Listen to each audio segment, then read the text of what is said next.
Good evening. Welcome to the Planet Forward live streaming. Today's topic is on weekly movement of nutrition across languages.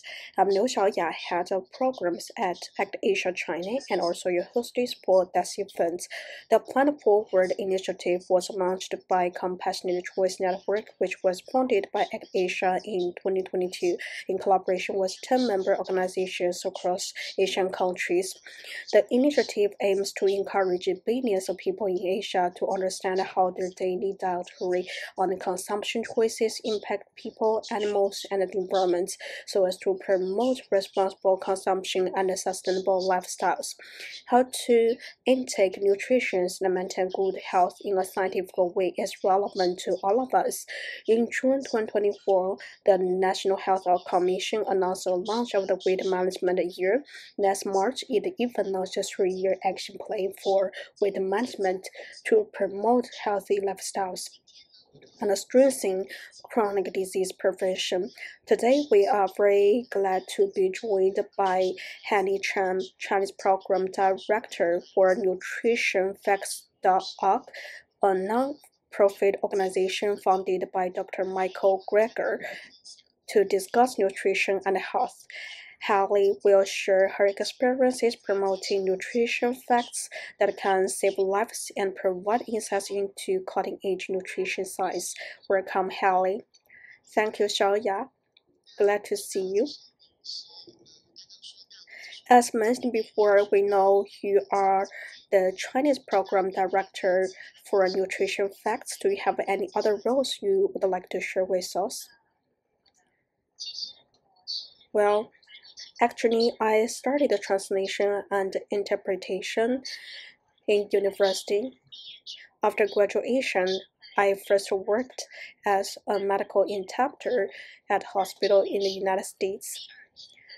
That was my second time working in a hospital because I had volunteered in hospitals during my second and third years of high school.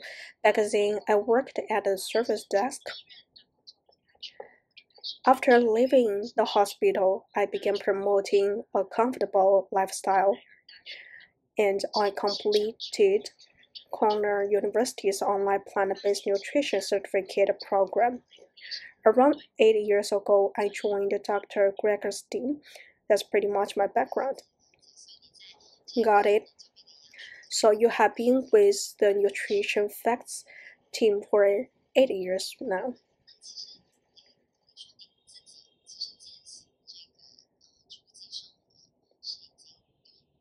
You mentioned that you have been practicing a plant-based lifestyle for around 80 years. I'm wondering, what motivated you to start such a plant-based life? Actually, I have never eaten seafood since I was little, and I don't eat many kinds of meat either.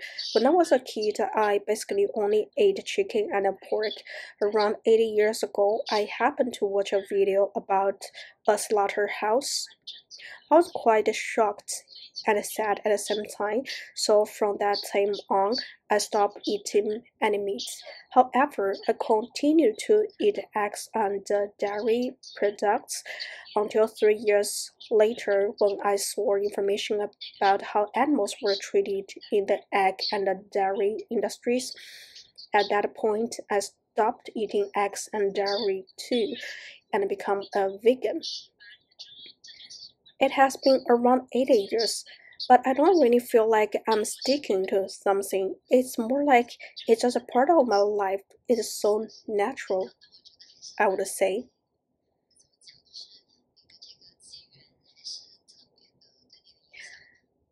Yes, it's true, but I still think your experience was quite unique because it impacted you.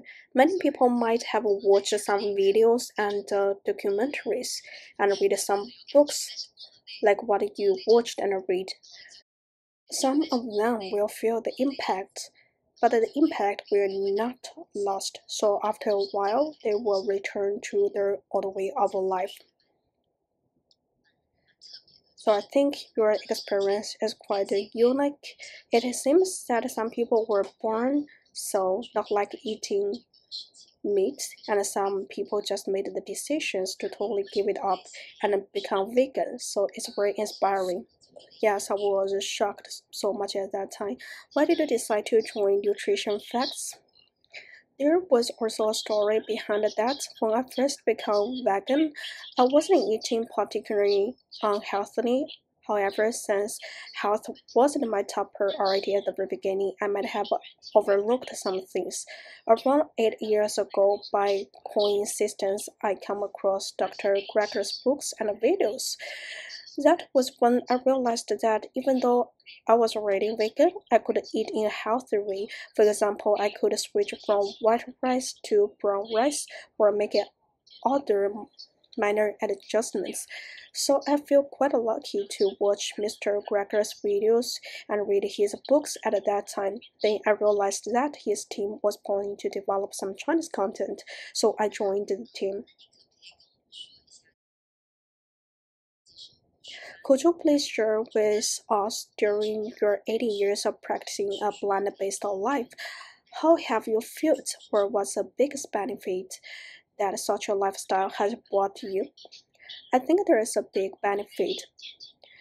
When I started practicing and promoting a plant-based lifestyle, I met many compassionate people who want to help to make the world a better place. That's one thing. Another benefit is I feel like I'm finally living up to my conscience. Because when I was a kid, I often said I love animals, but I was also eating them. That was a contradiction between what I said and what I did. After stopping eating animals, I have no longer felt guilty when seeing them. Another great benefit is health improvements. When I was little, I was pretty weak. I was afraid of the sunshine and couldn't walk too much, had many health issues, for example, constant stomachs. But after adopting a plant-based lifestyle, I feel that my body has changed. I started enjoying exercise and my knees don't hurt easily like they used to when I was a kid. I had an injury then.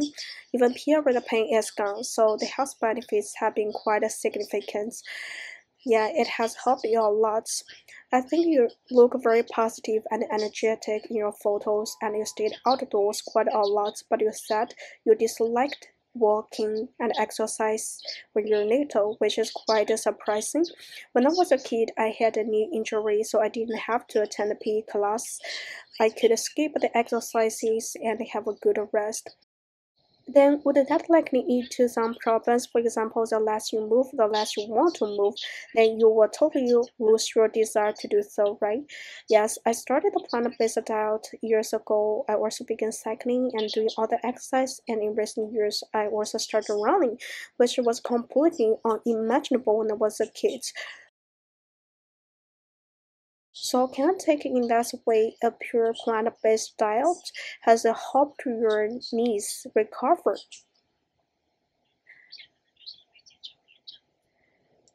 Yes, I think that diet help to reduce inflammation. Yes, it seems I should eat more plant-based foods. I'm not having a totally plant-based diet now, so sometimes my knees will bother me because of the problems, for example, inflammation. Can I assume that it was because of the exposure to UV light that you suffered from allergic reactions and other symptoms when you were little, right? Yes, it was quite easy for me to get allergies. So we can see that diet has connection with inflammation and immunity, right? Yeah, it seems I also need to change my diet now. You've shared your personal journey. Could you please also elaborate on why you joined Nutrition Facts and what your main day-to-day responsibilities are?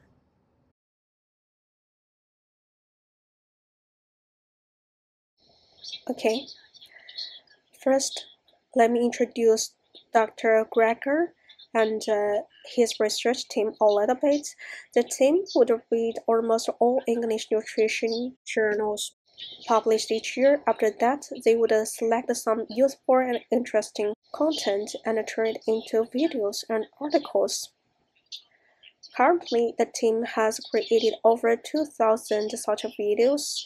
The videos then will be translated into different languages by volunteers and shared on social media. That's for the videos. Dr. Greger also has published several books which are also planned to be translated and published in different markets. I'm responsible for the Chinese markets. Dr. Greger hasn't visited China yet, but he had frequent speaking tours in Europe and the United States. We hope one day he can do a tour here in China.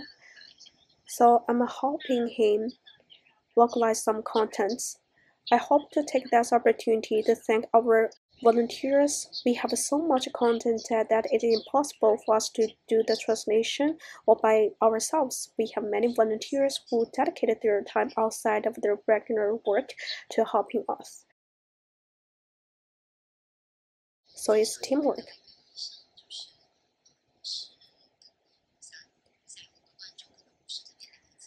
Can you also tell us a little bit about Dr. Greger? I think many viewers have not been very familiar with who he is and why he founded Nutrition Facts. Okay, Dr. Greger is a general practitioner or a family doctor.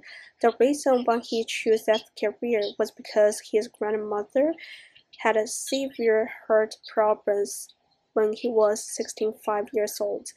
She underwent many surgeries at that time, but nothing helped. So eventually, she was kind of given up on by doctors. But after she went home, she coincidentally discovered a lifestyle center. She went there hoping against hope because she had already been given up on anyway. She was initially pushed into the center on a wheelchair. Over 3 weeks, she changed her lifestyle. For example, she started to have a complete plant-based diet and get moderate exercise. 3 weeks later, she was able to walk on her own and totally recovered. Then she lived for another 31 years. So Dr. Greger basically watched how his grandmother had recovered, which is why she later chose studying medicine. Since people often associate doctors with saving lives, he hoped to save lives. However, when she was in medical school, he discovered that the nutrition knowledge which helped his grandmother recover was not in medical school. He started thinking how to make the knowledge accessible to everyone. So he started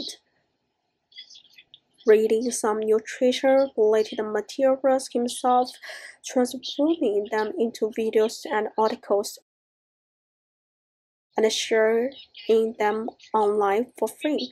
He believes everyone should have the right to access that information because we cannot hand over control of our health to others. We must make the greatest efforts for our own well-being. So that's how he started. Is he still working as a general practitioner? He is still seeing patients, but he is also dedicated to research.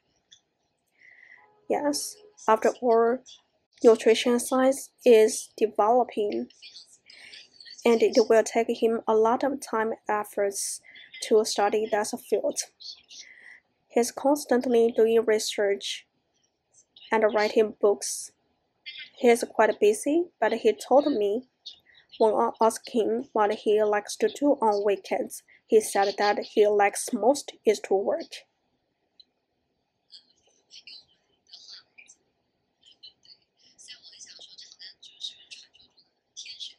He sounds like workaholic, but what he does goes far beyond work. He has a sense of mission, which has driven him to move forwards, much like ACTAsia's founder. I know Dr. Greger's book is called How Not to Diet: Signs of a Healthy Permanent Weight Loss. I thought that must be a book that many people hoping to control their weight would really want to read.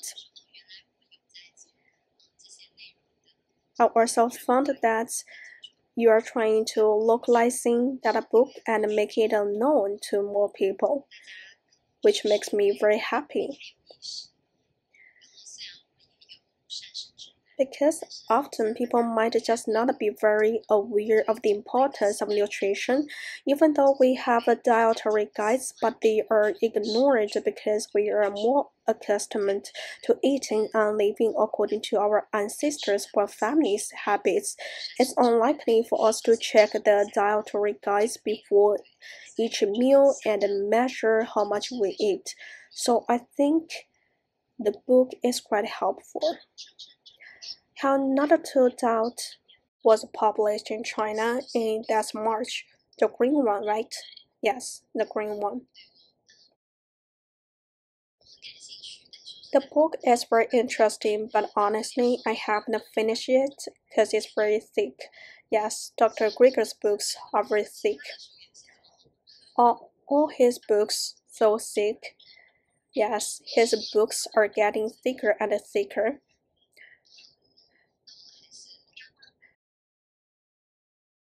I think he just could not but make each book thicker, maybe because he has so many things want to share with the public. I'm also following your WeChat official account and Weibo. I found the content there is short and quite easy to understand. I feel grateful for having the Chinese program team, where I think many people might shrink away from the book because it's quite difficult for them to read. That's possible. When you are working on that Chinese program, have you ever encountered any difficulties? And what were those difficulties that made you feel you could still overcome them and should continue to move forwards? I think the biggest difficulty, as you just mentioned before, is that most people have deeply ingrained beliefs and habits. So many people might find it hard to accept what we discuss. They might think, why is that so different from what we've always known? Is it going to be a lot of trouble to change now? What if I couldn't do it? Or what if I encounter some problems and they just give up? The unhealthy doubts are supported by industries with strong funding to influence public perception. That's why Dr. Greger has been conducting research. He does not only read articles but also try to figure out who funds them. For example, the meat, dairy, and egg industries often fund a lot of research to tell you that their products aren't so bad.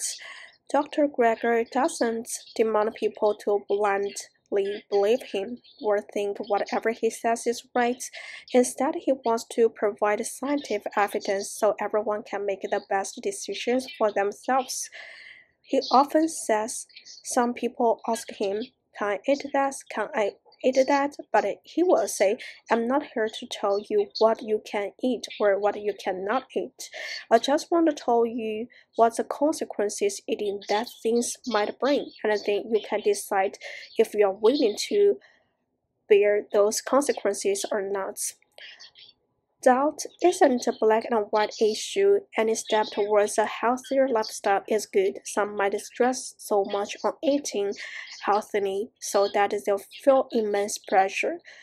What I want to say is, don't push yourself too hard. Instead, adopt an encouraging attitude. Yes, I totally agree with what you said. The reason we launch Plan Forward is exactly the same. We've seen that even the government is pushing ahead with a weight management year. From that, we could see weight has become quite a significant problem. Many chronic diseases are linked to it. Many people just don't know how to change their habits or don't want things to be too complicated. So we need to think how to find some interesting and simple ways to encourage people to try and realize they actually have other choices. Adding more plant-based food to each meal or having less food, especially less processed one and meat, will lead to a different feeling. We have been thinking how to find easier ways to encourage people to just get started. We want to make people feel that plant-based food is tasty and appetizing. It might even look great. When it comes to plant-based food, people will think about something green, right? They might think they can only have boiled vegetables all day. We just want to figure out how to make it easy for everyone to start without too many barriers. And as you just said many times, the issue isn't about whether people would like to give plant-based food a try or not, but they just don't know how to start and what to do next. Changing their dietary habits is also a process for them to learn how to make decisions and think independently. One method just cannot work on each and every person because their bodies are so different. Yes, I totally agree with you.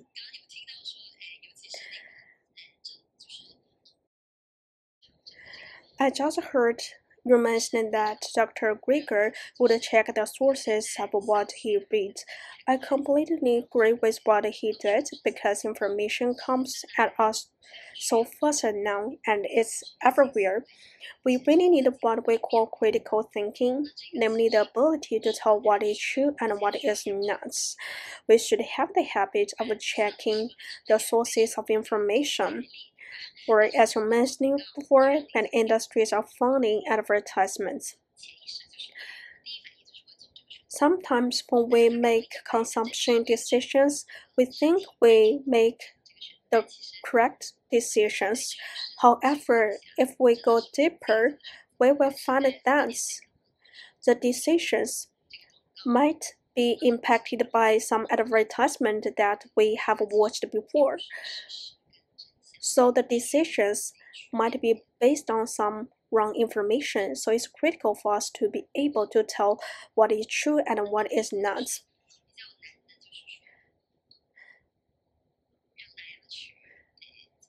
Do you think the most difficult part of your work is to encourage people to try something new in a very positive way, right? We are still very positive.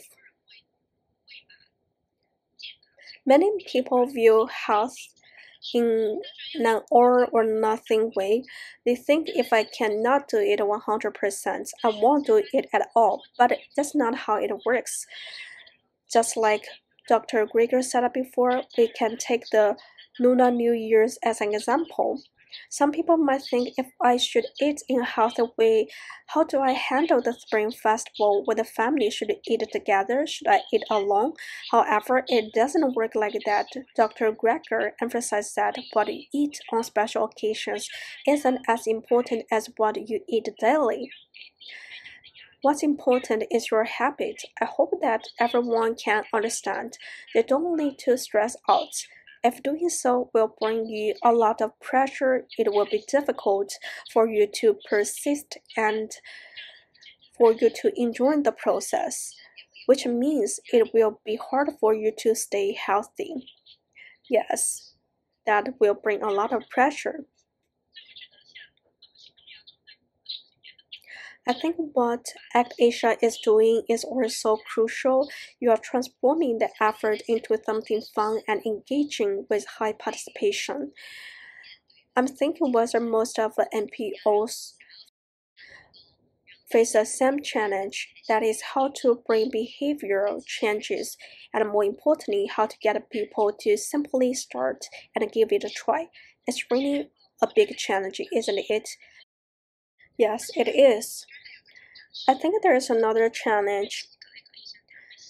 Dr. Grieger wants to share all the science with the public. He doesn't want you to just believe what he says blindly. He tells you the science behind what he says. However, we found that many people don't want to know the science. They just want to be told, you can eat this, you can't eat that. But that's not what Dr. Greger wants to do.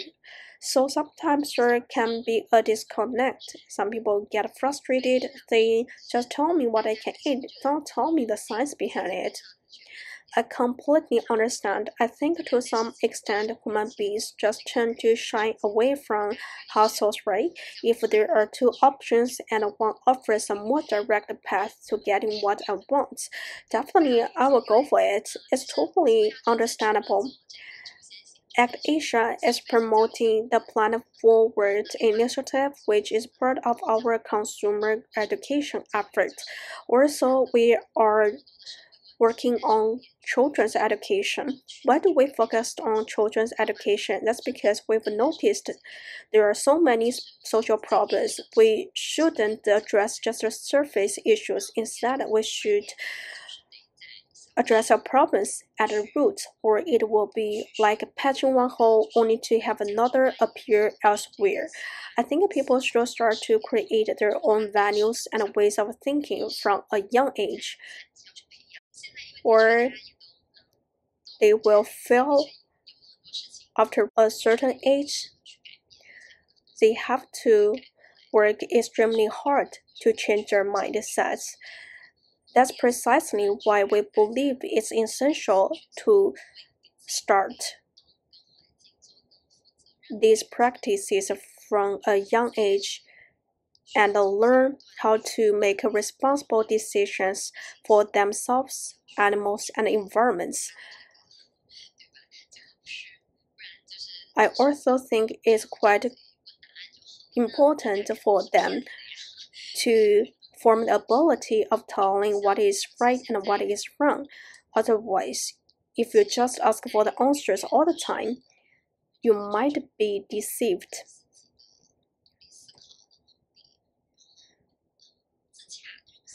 I think they should develop their critical thinking skills and build a consistent value system.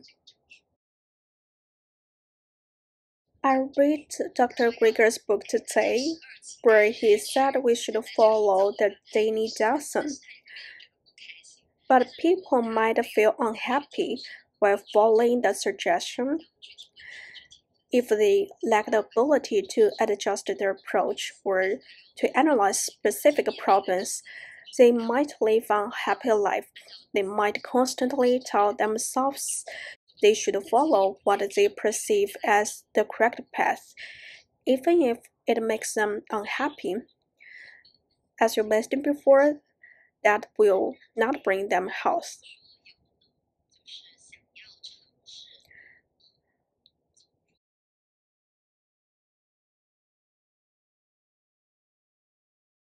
For people who are looking to establish a plant-based diet, which of Dr. Grieger's books would you recommend?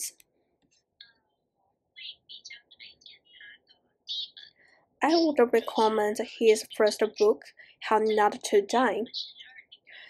The Chinese version of the book was published in 2018.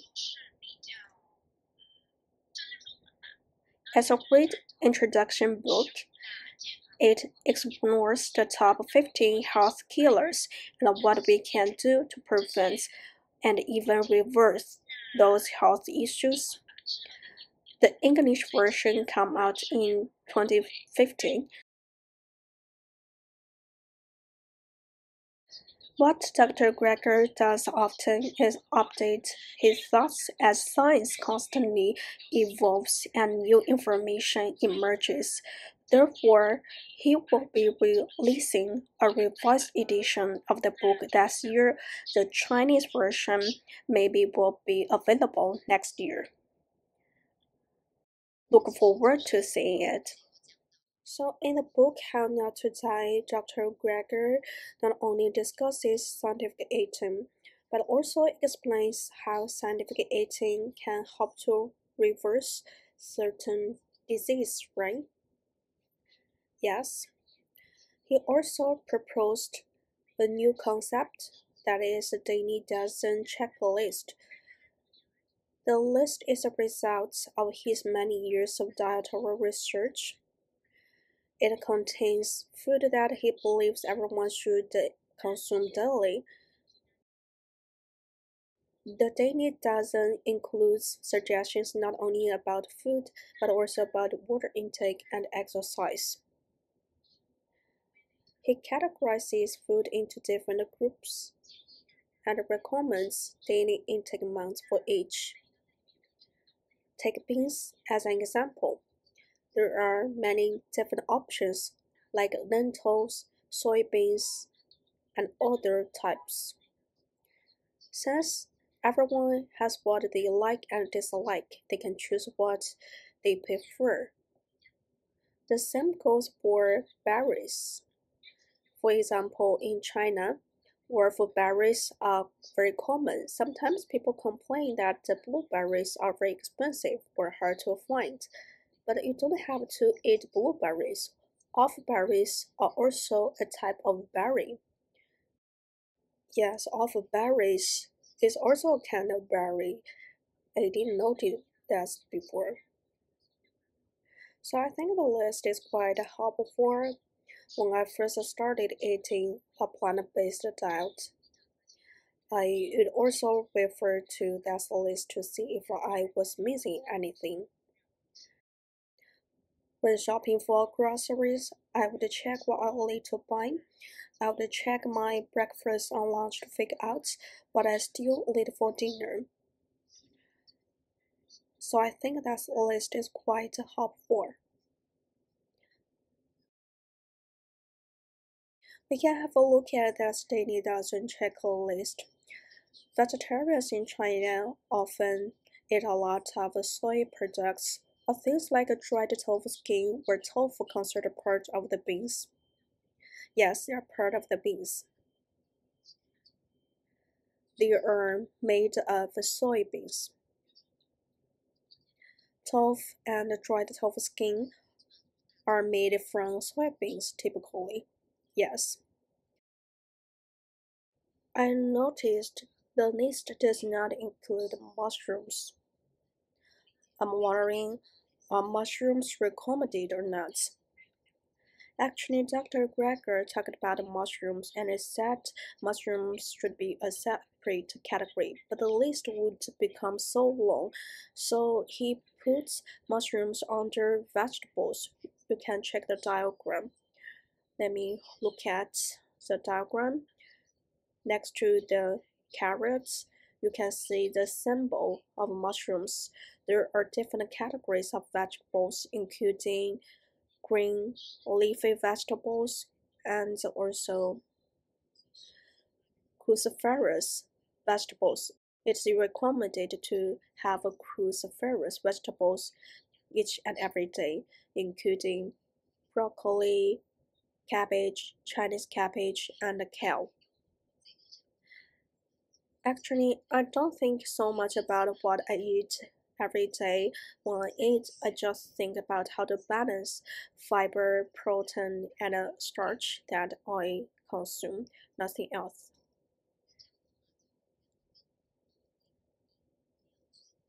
And in the list, we can see there's another category, drinks.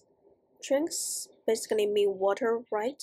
Like water or herbal tea. Water is recommended as a green tea or hibiscus tea, no soft drink or sugary drinks. Why is hibiscus tea specially recommended? Because the tea will help to lower the blood pressure.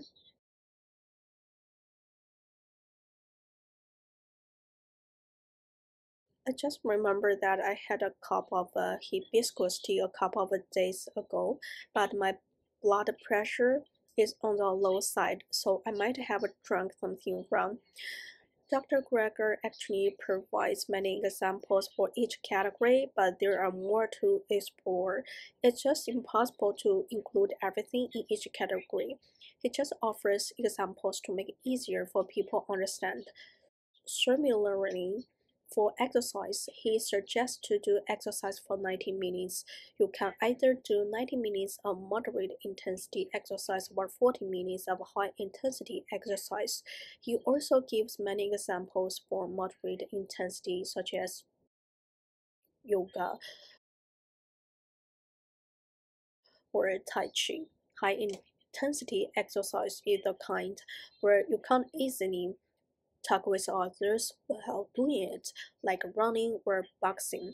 For each category, he just offers some examples to let people choose whatever they want.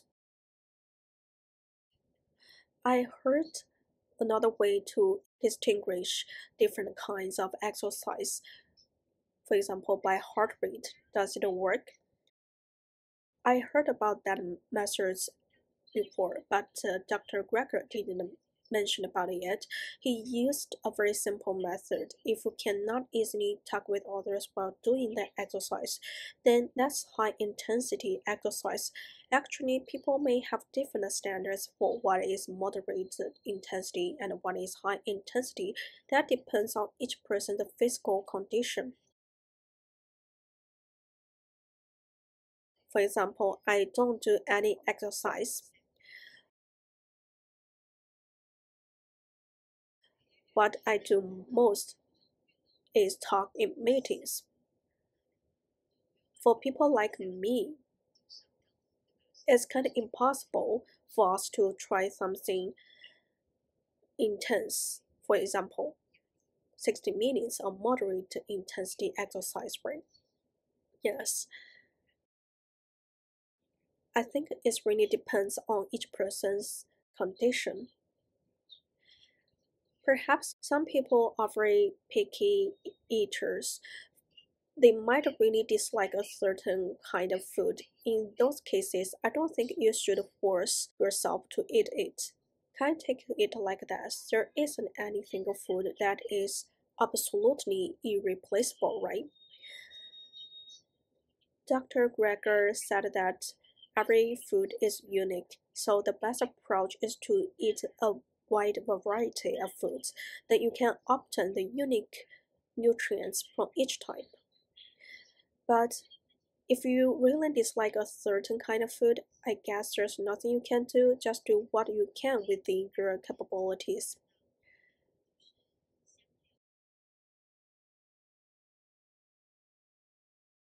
I also saw spices on the list.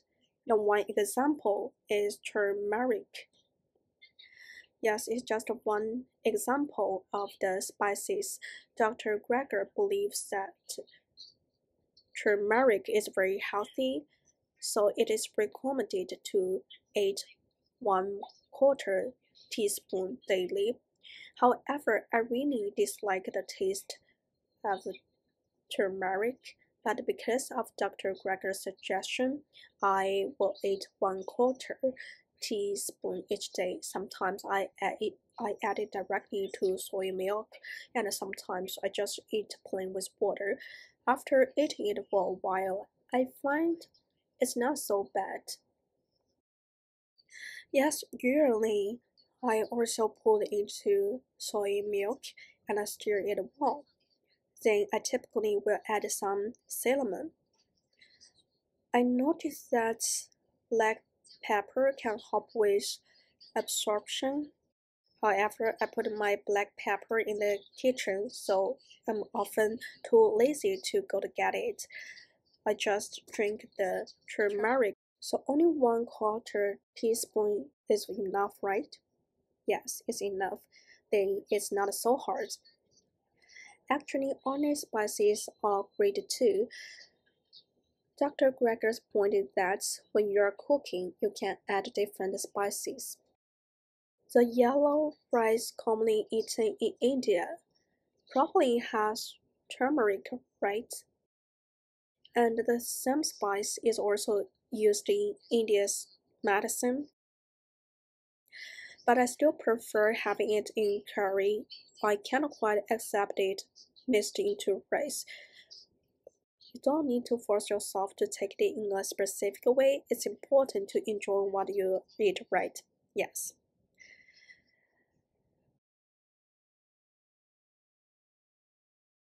I saw there is a question from our audience. For someone with certain dietary restrictions, for example, they can't eat soy products, how can they ensure enough protein intake? Do you have any suggestions? Some people might be allergic to soybeans, but there are many other types of beans, like lentil and chickpeas, which are also sources of protein. So while having an allergy definitely makes it a little bit more troublesome, I believe you still have other choices within the same category.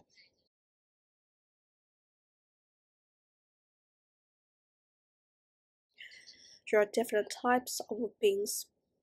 Soybeans products are more common in our daily life, so some people tend to think they have no other choices but those products. Chickpeas, for example, are also very high in nutrition, right? It's just that at least in the South, they are not quite common on our daily food list.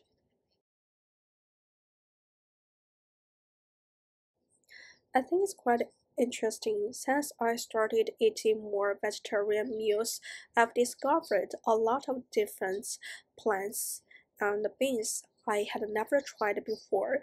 I get really curious and want to try them. That opened up a whole new world for me.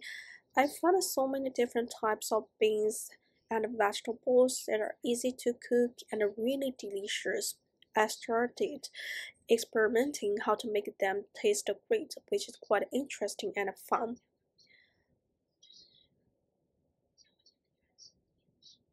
What you just said reminded me that I used to love sweets, but because I want to eat healthier, I try to avoid added sugar. Dr. Greger once said that you can blend wild dates with water into a very sweet paste, which can completely replace sugar. I've never have thought of that before, but wanting to eat healthy led me to try it. Now I'm always looking for dates. I really enjoy going to different vegetarian restaurants and having meals there. I found that those restaurants sometimes make incredibly delicious vegetarian cakes. I asked them how they made those cakes. They said they put many ingredients, for example, wild dates and also cashews, which provide various plant proteins. And some of those restaurants even use the natural sweetness of bananas for baking. Recently, I'm also considering to try making vegetarian cakes by myself. I think it's quite fun. I also enjoy experimenting at home. I love making cookies and things alike with healthy ingredients, and usually I will be amazed at how good they taste. Actually, I just did an experiment today at noon. I used the vegetarian tom yum paste to make vegetarian noodles with it. The seller of the tom yum paste told me I could add coconut milk and tomatoes for better flavor, but I always forget to buy coconut milk. Today I was thinking I had oat milk at home, whether it might work similarly. Then at noon, I just added the oat milk into my tom yum soup, and I found it really tastes like the vegetarian tom yum soup I got in restaurants, having a strong flavor. It really tasted great. Some of our audience might want to try the plant-based diet but don't know how to start. You can just treat it like a game. You can go and try new combination of ingredients. Then you will discover that they taste really good. You can enjoy the process of creating something new and gain more confidence. The combination of ingredients that you create tastes so good that you may want to keep trying more new combinations. That would be very creative. But I'm afraid one day I will end up creating something very weird. That's inevitable, but I think that would be very interesting. At least in my experience, that's a weird situation. Have you ever made something that is truly inedible? Probably there has been, but very, very rarely. Could you please share with us what strange combination you ever created so that we can avoid it? I once put broccoli and tomatoes together. I like making broccoli soup, but I don't know what happened that day. Isn't broccoli and tomato quite tasty together? Yes, usually everything I make tastes pretty good, but I don't know what happened that day. And maybe it was the spices I added that I only had the rosemary on hand, so I added a lot of it. Probably it was an issue with the amount of rosemary. Rosemary's flavor can be very strong. If there's too much, it will taste like herbal. But besides that, I couldn't really think of anything else that was bad tasting. I feel the same way. I just casually put things together, but usually they turn out pretty good. Maybe because it is homemade where my acceptance level is high. Not long ago, my friend and I went hiking. That morning, we were trying to figure out what to bring to eat on the mountain. I suddenly saw some oats, peanut butter, cocoa powder, and some fruits. I suggest we mix all of these together to make a little balls like energy bites for easy carry. It turned out to be really delicious, simple, quick, and tasty. And it wasn't just me. My friend thought it was great too. It sounds interesting. I also want to try something new. I see another question for the audience. Regarding green vegetables, do we need to go for darker green vegetables?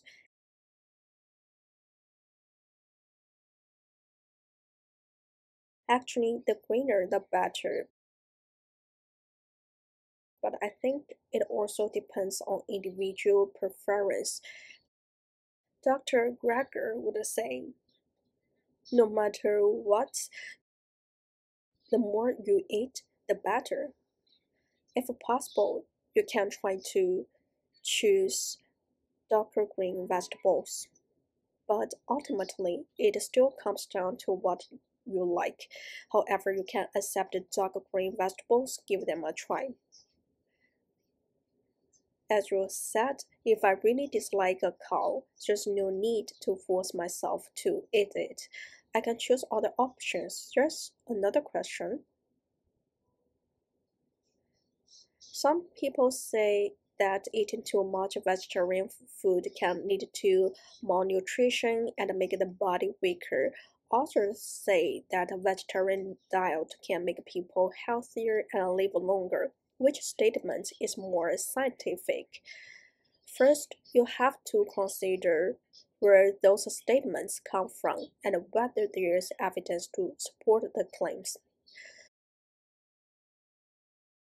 Dr. Greger's post-research consistently points to one direction: a balanced, whole food, plant-based diet is the healthiest, whether it's about extending lifespan, preventing diseases, or managing weight. It has been experimentally proven to be the most effective and best method. So he practices what he preaches. Of course, we all do the same. There are so many people worldwide who are following that approach, so essentially they are conducting experiments on themselves. I feel like some people might say after I started having vegetarian meals, I had some health problems.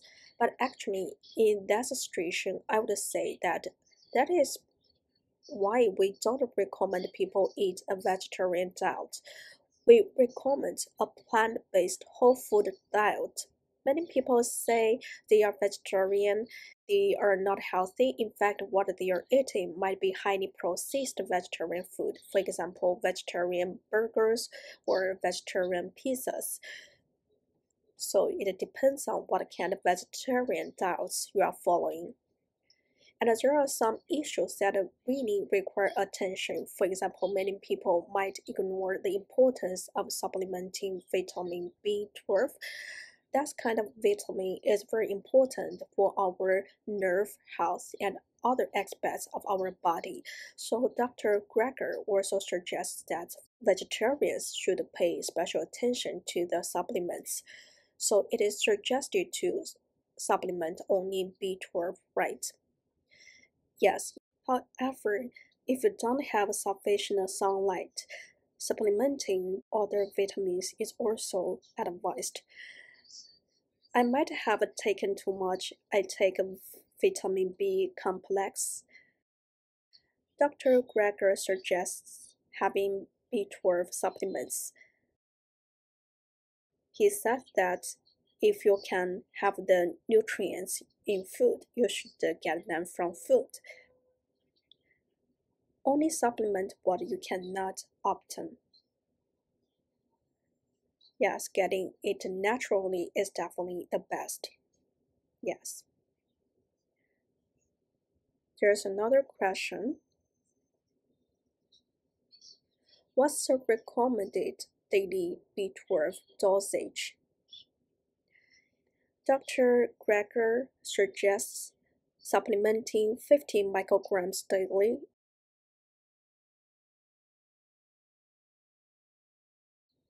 If you prefer to take it once each week instead of each day, you can supplement 2,000 micrograms once a week. You might wonder about the math behind this. It's because the larger the dose, the less your body absorbs. So if you take it daily, it's 50 micrograms. If you take it once a week, it's 2,000 micrograms per week. I'm lazy, so I do 2,000 micrograms once a week. I take it whenever I see it or remember to.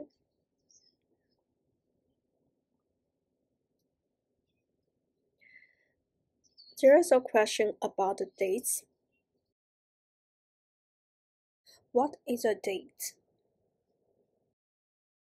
Are there any alternatives to dates? Dates are more common in the Middle East, Central Asia, and West Asia. However, they are also available in China. You can find them just online. Also in physical stores, at least I can find them in Shanghai. It's quite convenient to buy dates online. Dr. Greger recommends dates because they are very sweet. They are purely fruit. so they come with a natural sweetness. That's why he especially recommends dates. Plus, dates are very high in fiber.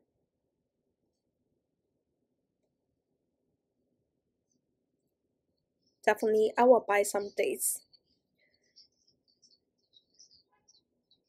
I used to look up vegetarian recipes online. Once I wanted to bake some vegetarian pastries and bought dates. I put them in the cardboard and forgot about them because I couldn't see them. And they went bad. I didn't even get to eat them. That is something I need to reflect on. Every time I buy something, it's like I've already eaten it. I enjoy buying more than eating. Let me see, there is one more question. The question is how to ensure your health while having vegetarian meals. I think you've pretty much answered that question already, right? It's about balance. I also want to share a concept. Many people ask, how can I still have enough nutrients if I eat a vegetarian diet? I think there's an assumption behind that question, that is, a vegetarian diet won't be nutritious. But actually, I think we can look at the assumption behind it. When we eat animal products, we certainly get proteins. However, if we can get proteins without eating animal products and without having negative impacts, for example, when you eat proteins from animal products, you also get saturated fat, cholesterol, and animal proteins, which are things you don't actually need. And in fact, if you don't eat those stuff, you will be healthier. We have a deeply ingrained belief that we must eat those things as if we are missing something if we don't. But actually, I think what we are missing out on are things that are bad for us. Yes,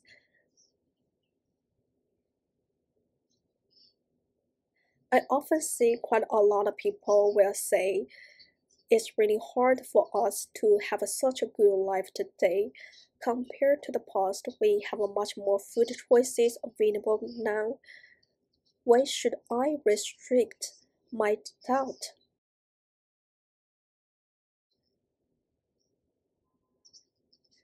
As you just mentioned, there is an underlying assumption. They believe that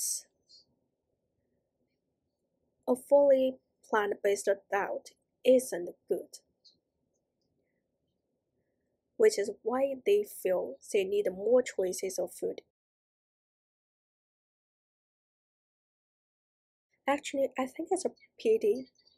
If you look at our traditional diets in China, whole grains, beans, soy milks, those are all part of our traditional diets.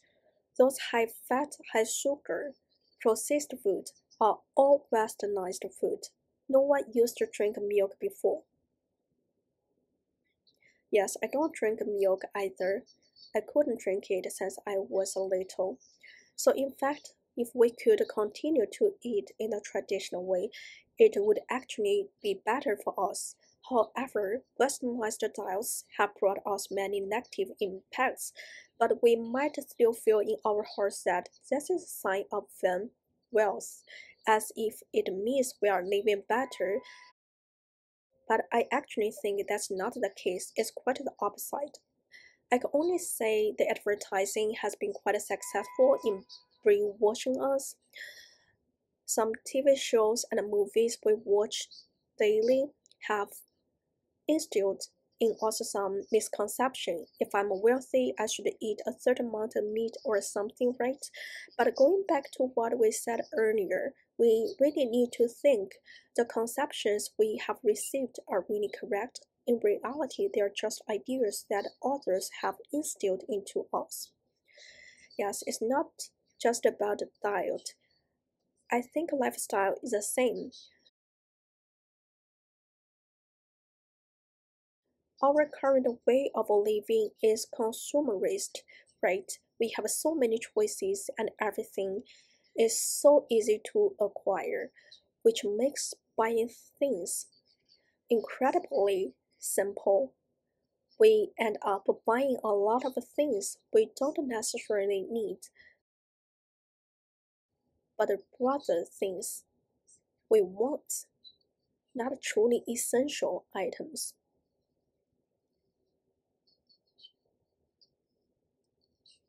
And then we constantly have to do more to satisfy our desires, getting caught in a loop of endless consumption.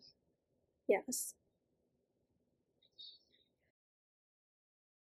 Recently, some said to me, you know what, it is quite expensive to have vegetarian meals. I told him, actually, if you go to some higher end restaurants, it might be expensive, but if you buy groceries and cook by yourself, it won't be particularly expensive. And I always say that I'm just saving on future medical expenses right now. If I'm healthier, I can potentially avoid the many problems in the future. I'm essentially starting with the prevention of future diseases. The cost, I think, is very much worth it. Yes, I think it's quite important to find joy in everyday tasks, isn't it? It's not just about eating. In other activities, we also need to learn to find positive values from them so as to keep going.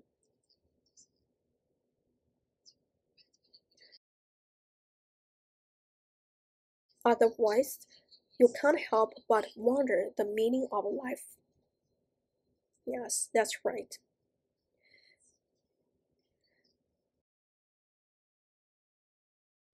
Yesterday, I read nutrition facts, Weibo counts. I saw a sentence there which is very simple but incredibly useful. I want to share it with our audience. Dr. Greger said the healthy diet is to maximize your intake of natural foods, especially whole food plant-based diets, and to minimize your consumption of processed foods and animal products. Yes, he actually said minimize your consumption. Here, Dr. Greger simply provides a lot of evidence and facts, allowing people to make their own judgments about what's right for them. What we are seeing on the Weibo account, official WeChat account, and Bilibili channel of nutrition facts.